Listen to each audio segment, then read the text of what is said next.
नमस्कार, स्वागतम। योग में सिद्धि पानी हो या सांसारिक जीवन में सफलता पानी हो, यदि एक प्रयोग हम कर लें, यदि एक प्रयोग हम सीख लें, इसका नियमित अभ्यास कर लें, तो निश्चित रूप से हम अपने जीवन में पाएंगे कि अनेक प्रकार की न सिर्फ समस्याओं का हल हमारे भीतर से प्रकट हो रहा है, बल्कि अब हम पहले से अधिक ऊर्जावान, पहले से अधिक स्थिर, पहले से अधिक शांत, पहले से अधिक चौकन्ने, पहले से अधिक सजग हो गए हैं। जीवन में हर कदम पर सफलता पाने के लिए ये प्रयोग बड़ा आवश्यक है और आध्यात्मिक जीवन में सफलता पाने के लिए भी बड़ा ये प्रयोग आवश्यक है, क्योंकि इसमें अपने भीतर कार्य करने वाली शिव और शक्ति, इड़ा और पिंगला, चंद्र और सूर्य, यिन और यांग, जो भी इनको नाम दे, वो इन दो शक्तियों का सामंजस्य करना, इन दो शक्तियों का संतुलन करना, उन दो शक्तियों से प्रॉपर काम लेना सिखाती है ये विद्या, ये प्रयोग जो हमने लिया है गुरु गोरखनाथ के सानिध्य से, यानी उनके ग्रंथ गोरक्ष सिद्धांत संग्रह से। गोरक्ष सिद्धांत संग्रह में एक से एक बढ़कर ऐसे प्रयोग हैं जिनको हम दैनिक जीवन में अपनाएं तो हमारा जीवन पूरी तरह पलट जाए। लेकिन इन प्रयोगों की ना तो कोई चर्चा है, ना इन प्रयोगों के बारे में कोई किसी भी प्रकार का उल्लेख ही देखने को मिलता है। लेकिन हमारा इस चैनल पर प्रयास रहता है कि निरंतर हम आपको वो अबूझी, वो अप्रचलित जानकारी दें जो जन सामान्य में बिल्कुल ना के बराबर जानी जाती है। तो ऐसे ही एक जानकारी लेकर के आए हैं गोरक्ष सिद्धांत संग्रह नाम के ग्रंथ से। सीधे विषय पर आते हैं और इसके पश्चात इस विधि का वर्णन करते हैं श्लोक पाठ के पश्चात। तो देखते हैं पहले इस श्लोक में क्या कहा गया, उसका अर्थ समझते हैं और फिर उस अर्थ पर आधारित विधि का प्रयोग कैसे करेंगे ये जानते हैं। तो श्लोक आपकी स्क्रीन पर प्रदर्शित है। इसमें कहा गया, प्रसरम भासयेच्छक्तिः संकोचम भासयेच्छिवः तयोर्योगस्य कर्ता यः स भवेत् सिद्ध योगिराट। इसका अर्थ समझ लीजिए, ये पूरी सृष्टि संकोच और विकास का खेल है। संकुचन हो रहा है और प्रसरण हो रहा है, फैलाव हो रहा है और सिकुड़न। ये संकोच और विकास ही पूरी सृष्टि के प्रत्येक कण कण में व्याप्त है और ये सारी प्रक्रियाएं इस सृष्टि की इसी संकोच और विकास के नियम पर आधारित हैं। शक्ति के कारण यह सृष्टि फैलती है, इसका विस्तार होता है और शिव इसको संकुचित करके अर्थात अपने में लीन कर लेते हैं। अर्थात जब शक्ति की प्रबलता होती है, जब शक्ति अपने कार्यों को संपादित करती हैं, तब वो बहिर्मुख होकर के बाहर की ओर विस्तार करके इस संसार की रचना करती हैं। और जब शिव प्रबल हों तो वो इस शक्ति को अपने में लीन कर लेते हैं, जिसको प्रलय की स्थिति माना गया है। इस संकोच और विकास अर्थात सृष्टि और प्रलय रूप योग का जो करता है वही सिद्ध योगी राजों में उत्तम है। तो सृष्टि किसका प्रतिफल है? संकोच का और विकास का। यदि हम उस संकोच और विकास की प्रक्रिया को समझ लें तो हम इसको अपने जीवन के प्रत्येक क्षेत्र में लागू कर सकते हैं और इस प्रक्रिया को समझ करके अपने इस पूरे जीवन को एक ऐसा नया रूप दे सकते हैं जिसके बारे में हमने अभी तक सोचा नहीं था या इस बारे में हमने अभी तक कल्पना ही नहीं की थी। प्रसरम भासयेच्छक्तिः संकोचम भासयेच्छिवः। ये पूरी सृष्टि संकोच और विकास का खेल है। यह शिव और शक्ति की अपनी अपनी प्रक्रियाओं का सम्मिलन है। तयोर योगस्य कर्ता यह स भवेत सिद्ध योगिराट। जो व्यक्ति इस प्रयोग का करता है, इस प्रयोग को जान करके उसको करने लगता है, वह सिद्ध योगी हो जाता है। हम में से प्रत्येक व्यक्ति सिद्धयोगी हो सकता है। आवश्यकता है इस ओर बढ़ने की, उन प्रयोगों को समझने की जो हमारे ऋषि मुनियों तपस्वियों ने हमको प्रदान कर दिए। गोरक्ष सिद्धांत संग्रह का ये एक ऐसा ही अबूझा प्रचलित श्लोक है जिसको हम बिल्कुल ना के बराबर ही प्रयोग करते हैं। इस प्रयोग को हम धीरे धीरे अपने जीवन में सम्मिलित कर लें, फिर देखें कि हम इसको जीवन के प्रत्येक क्षेत्र में लागू कर सकते हैं। संकोच और विकास, इस प्रक्रिया को ठीक से समझ करके, ध्यान दे करके हम इसको अपने प्रतिदिन के जीवन में लागू कर सकते हैं।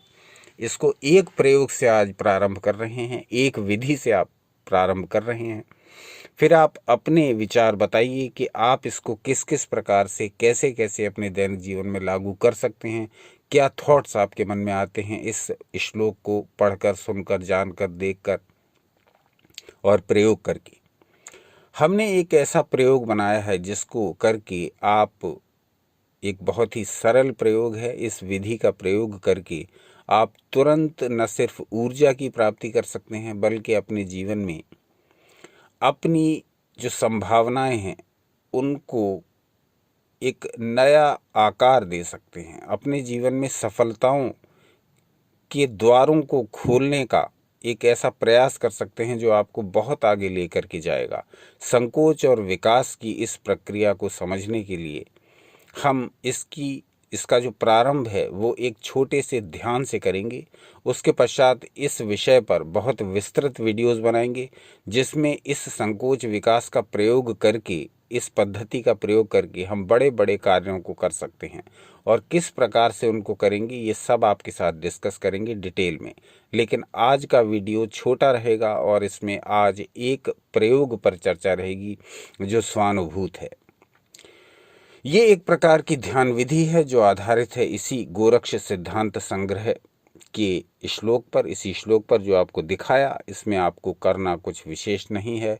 दिन हो या रात, किसी भी समय इस प्रयोग को कर सकते हैं। लेटकर, बैठकर, खड़े होकर, किसी भी प्रकार से इसका प्रयोग कर सकते हैं।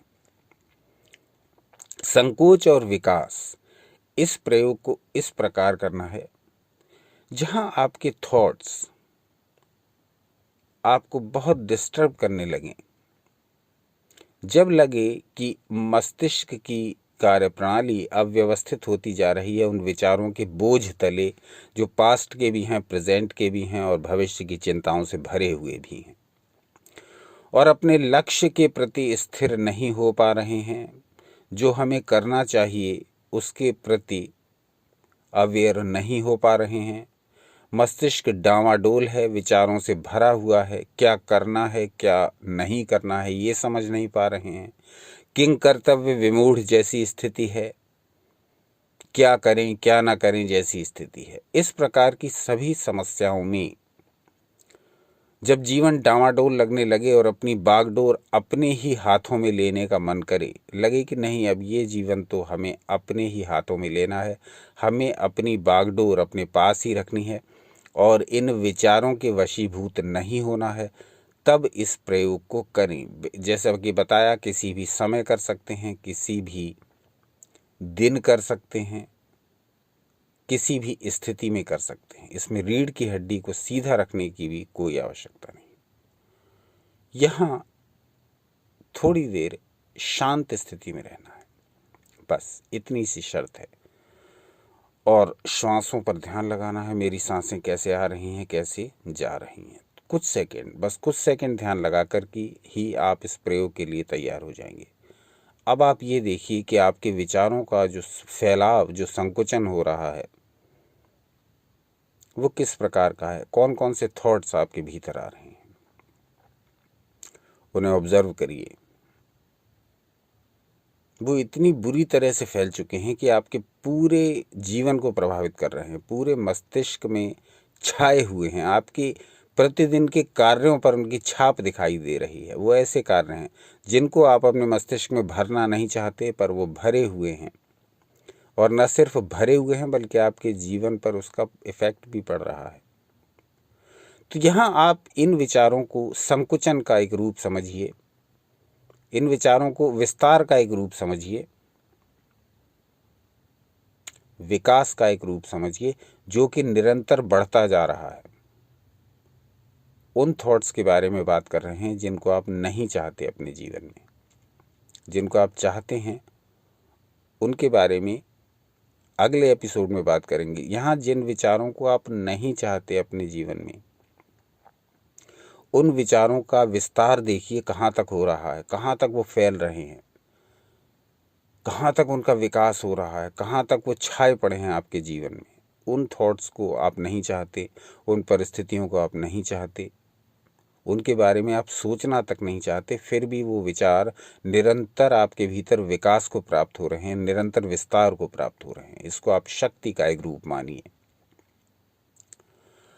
अब आप संकुचन का प्रयोग करिए, संकोच का, यानी इन सारे विचारों को आपने ऑब्जर्व कर लिया, देख लिया।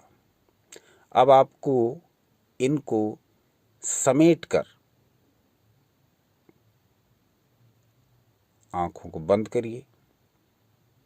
अब इन विचारों को समेटना प्रारंभ करिए। अब आप ये सोच लीजिए कि इनका विस्तार हो चुका, इनकी शक्ति बढ़ चुकी, इनका फैलाव हो चुका, इनका विकास हो चुका। प्रसरम भासयेत शक्ति, शक्ति ने अपना काम कर दिया, प्रसार हो चुका है इन सारे विचारों का मेरे पूरे मन मस्तिष्क में, मेरे पूरे जीवन में। लेकिन अब मैं इनको हटाना चाहता हूँ, क्योंकि अब मुझे इन विचारों की आवश्यकता नहीं है। अब आप संकोचन का प्रयोग करिए। संकोचम भासयेत शिवः। अब आप अपनी शिव भाग का प्रयोग करिए। यहाँ पर आप इन सारे विचारों को समेटिए। आज्ञा चक्र में अग्नि, जलती हुई अग्नि की कल्पना करिए और इन सारे विचारों को उस अग्नि में भस्म कर दीजिए। ऐसा इमेजिन करिए ये विचार आपके पूरे मस्तिष्क से इकट्ठे होकर के आपके आज्ञा चक्र में प्रज्वलित अग्नि में भस्म हो गए हैं। यहाँ ये इन सब प्रसार का, इन सब विकास का मिलन हो गया उस शक्ति में जहाँ से आपने इन विचारों को सब जगह से इकट्ठा करके भस्म कर दिया अपने आज्ञा चक्र में। ये प्रयोग आप जब कभी भी करिए जब आपको ये लगे कि आपके विचार विस्तार पा रहे हैं, आपके ऐसे विचार विस्तार पा रहे हैं जो आपके लिए नकारात्मक हैं, जो आपके जीवन में कष्ट लाने वाले हैं, जो आपको गलत मार्गों की ओर ले जाने वाले हैं, जो आपको दुर्बुद्धि सिखा रहे हैं, जो आपको दुष्कर्म सिखा रहे हैं, जो आपको गलत मार्गों की ओर ले जा रहे हैं, जो आपको नशे की ओर ले जा रहे हैं, ऐसे विचार अगर आपके भीतर विस्तार पा रहे हैं तो सचेत हो जाइए। फिर आप अपने शिव रूप का प्रयोग करिए और आज्ञा चक्र में जलती हुई अग्नि की कल्पना करके इस सारे विस्तार को समेटिए और इन सारे नकारात्मक विचारों, दूषित प्रवृत्तियों और ऐसे विचारों जो आपको भविष्य की चिंताओं की ओर ले जा रहे हैं, उन सब को इकट्ठा करते हुए इस आज्ञा रूपी, इस आज्ञा चक्र में इमेजिन की हुई अग्नि में भस्म कर दीजिए। बहुत सिंपल प्रयोग है।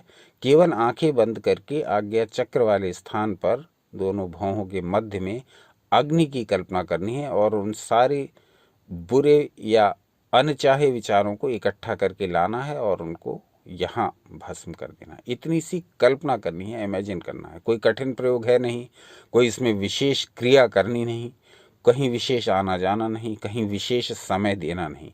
1-1.5 मिनट में ये प्रयोग संपन्न हो जाएगा। दिन में कितनी भी बार इस प्रयोग को कर सकते हैं, जितनी भी बार करेंगे हर बार अपने आप को रिफ्रेश, हर बार अपने आप को ताज़ा दम, स्फूर्तिवान अनुभव करेंगे। इससे एक कार्य ये होगा, एक दूसरा इसका जो बेनिफिट है वो ये है कि अब आप अपने भीतर की शिव और शक्तियों में सामंजस्य करना, तादाद में रखना, हार्मोनाइज करना इनको सीख जाएंगे। जहां आपको पता लग गया शक्ति विस्तार है और शिव संकोच, तो किन किन बातों को, किन किन भावों को, किन किन विचारों को अपने जीवन में विस्तार देना है वो आप शक्ति तत्व की सहायता से करिए और किन किन भावों को, किन किन बातों को, किन किन विचारों को आपको संकोच की स्थिति में लाना है, यानी कि आपको उनको समेट लेना है, उनको फैलने नहीं देना है, उनको बढ़ने नहीं देना है। तो यहाँ आप अपने शिव तत्व का प्रयोग करिए। शिव और शक्ति, इन्हीं से पूरी सृष्टि बनी है, कण कण में यही तत्व है, आपके भीतर भी यही तत्व है। इसका प्रयोग कैसे करना है, बस यही जानने की आवश्यकता है। जितना इसका प्रयोग करते जाएंगे उतना इस विधि से परिचित होते जाएंगे, उतना इस विधि से लाभ उठाते जाएंगे, उतना इस विधि के नए नए आयामों से परिचित होते जाएंगे, उतना ही इस विधि के आगे आने वाले लाभों को प्राप्त करते जाएंगे। इस विषय पर कहने को बहुत कुछ है, प्रयोग करने को बहुत कुछ है, सब कुछ आपके सामने प्रस्तुत करेंगे यदि आप कमेंट्स करके बताएंगे तो। आज स्वानुभव से एक छोटा सा प्रयोग प्रस्तुत किया जिसको हमने स्वयं भी अपनाया है। गोरक्ष सिद्धांत संग्रह में बहुत सी ऐसी बातें दी हुई हैं जो दैनिक प्रयोग की हैं, परंतु उनका प्रयोग वर्तमान जीवन में, दैनिक जीवन में नहीं हो रहा है। तो आप कहेंगे तो गोरक्ष सिद्धांत संग्रह की खुलकर चर्चा करेंगे। आज का अंक यहीं तक। 1 या 2 दिन पश्चात पुनः उपस्थित हो जाएंगे कोई नया विषय लेकर के। ईश्वर इच्छा से अपना अमूल्य समय हमें देने के लिए हार्दिक धन्यवाद। सनातन शास्त्रों से जुड़े रहें, सदा आनंदित, उत्साहित एवं शक्तिशाली रहें।